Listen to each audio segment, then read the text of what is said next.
Good morning, San Carlos. How are y'all? I'm feeling like shit today. I'm awfully sore from that bike accident yesterday. And, yeah. So I gotta go to the market. I finally got an order today. We put this for a few more fries than I have potatoes for, so I gotta pick up some potatoes. So that's what I'm gonna do. Kind of how my day is. Just started it. It's like 3:30, 4 o'clock. And, it's real hard not to say anything about all these other weird trolly YouTuber guys, but I'm not gonna bite to the temptation. I just find it ironic when people complain about a guy not buying cooch. I mean, I think you're kind of a loser if you have to pay for it. I've never paid for it in my life. I mean, and I know I have friends who say, "Oh, if you buy them a drink, you're paying for it. It's the same thing." And of course, it's definitely not the same thing, but you know, that's what these guys who do buy it tell themselves to feel better, right? Because, you know, they don't want to admit, hey, even though I'm a nice guy, maybe I look okay, I'm a loser who pays for it because I don't want to be nice or charismatic and get it the right way. Other side of that, of course, is if you're a short, ugly guy who's kind of fat, who only can do videos about, you know, other people because you've got no content for yourself. There's nothing exciting about your life. I mean, sure, you travel around, but you do it on your ancient mom's money after you threw her in an old age home. It's like, oh my goodness. So yeah, I think a lot of people don't realize those facts, but yeah, it's not my job to be doing that. Investigative journalism, and I'm not gonna. So, but the reality is the local expat community for YouTube blogging has just gone to crap. I mean, it's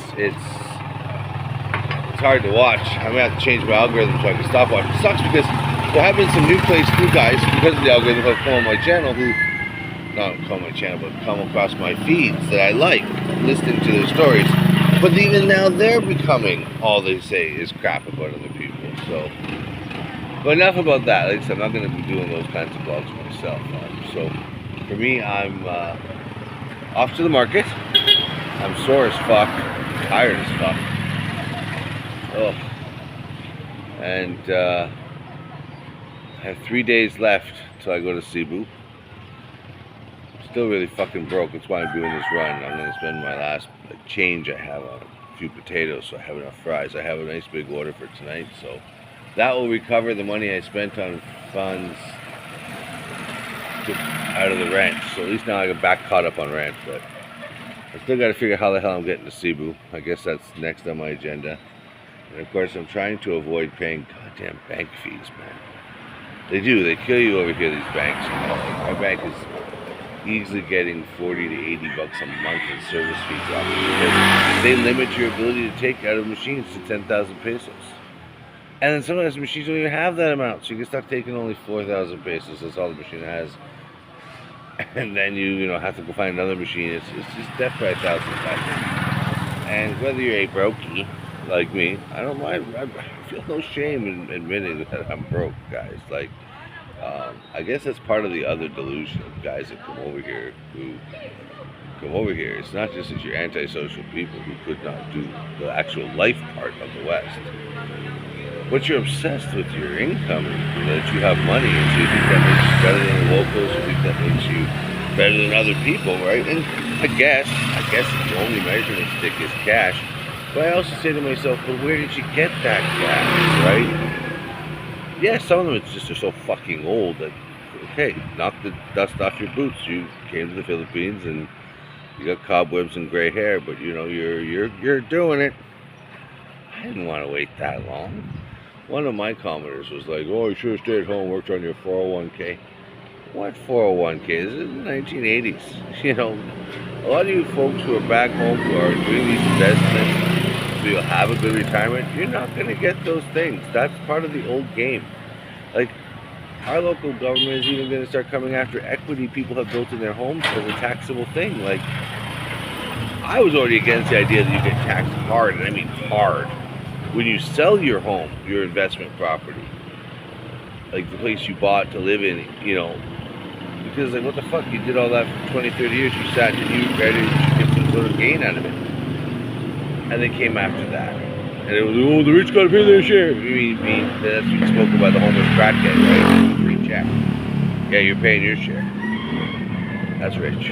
You know? Anyways, it's just one of these things where now you've got equity in your home, they're gonna tax on that. And it's like, screw one time, he says, screw one time, screw one time, screw one time.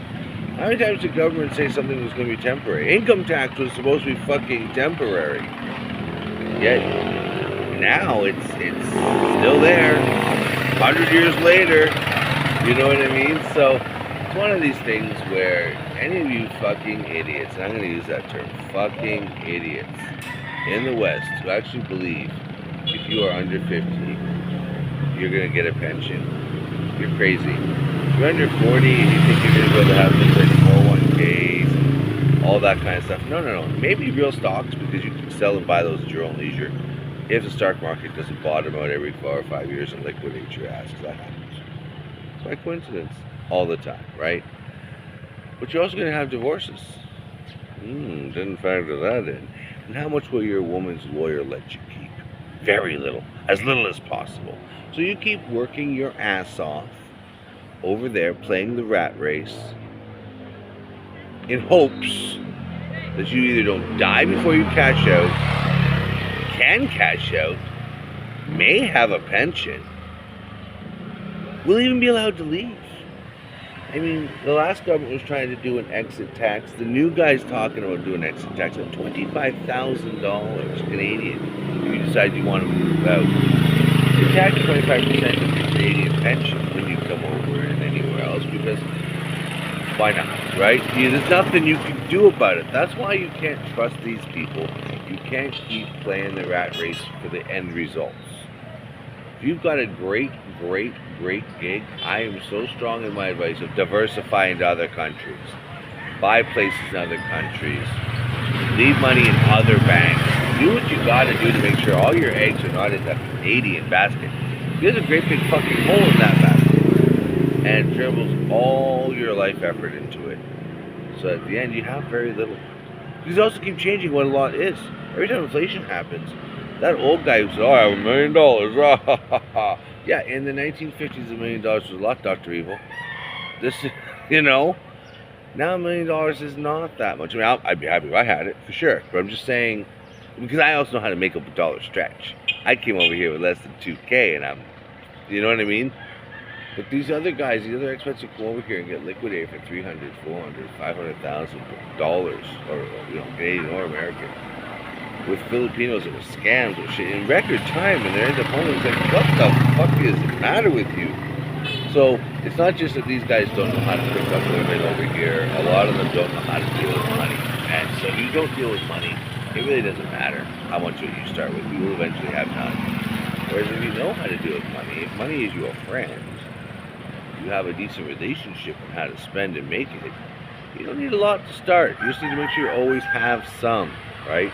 Like I say, guys on their pension can fuck up every month because the sun rises anew at the first of every month when your pension check comes. Because for me, even if I was only getting $1,500 a month, the smallest Canadian pension, I would be able to be okay every month, no matter what fuck ups I did the month before. Rent, everything. I live well under 1,000 pesos a month, $1,000 a month. I mean, really well under 1,000. So, what are you blowing 15, 2,000, 3,000, 4,000 on?